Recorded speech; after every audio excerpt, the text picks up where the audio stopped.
Triangling is one of the main reasons we see for cutoffs in families.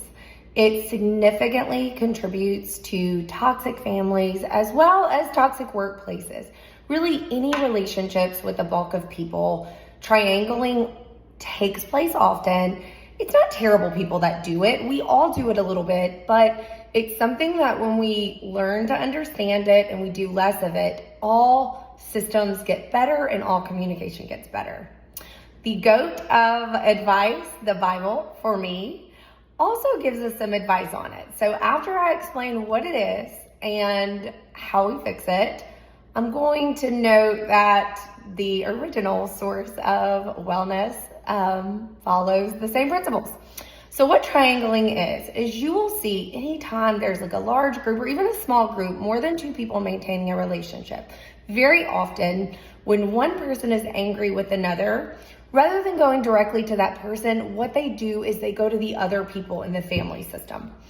This makes them feel strengthened, because thinking of it as like a triangle where we've got one person on one side and two person on the other side, you could see how that would feel like strength in an argument.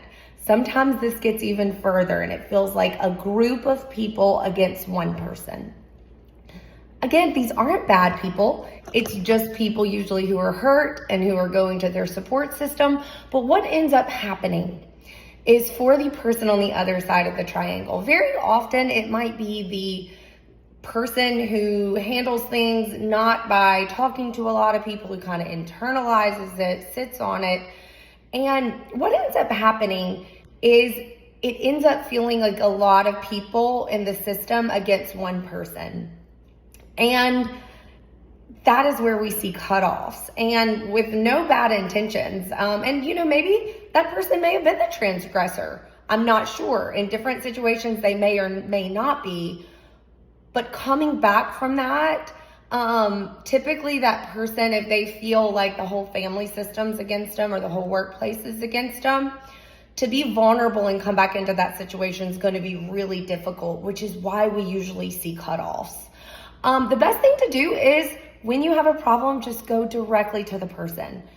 Families are difficult. Communication is difficult.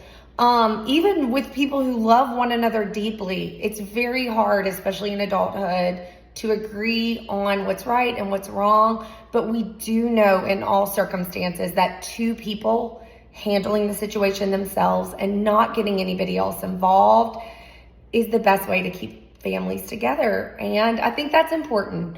When we see these triangles, sometimes the cutoff is okay and it kind of resets, and it's going to take the person on the other triangle a minute.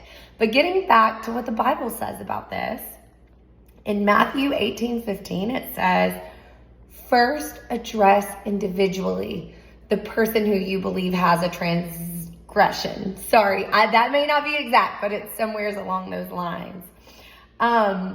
It says to go to them privately, and then it gives steps after that if you're not able to find a resolution.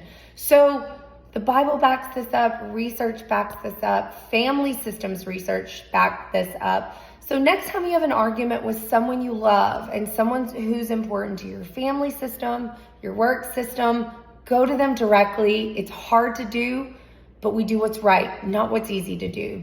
So it's a really great way to keep families together, keep workplaces healthy and balanced. And one of the worst things for people to feel is to feel isolated and rejected, not from one person, but from a whole family system. It's very painful for people. So it's not what we want to do. It's definitely not what we want to do to the people that we love, because it is really good for people, for families to stay together. So just a little tip. I hope you have a great weekend. No triangling this weekend.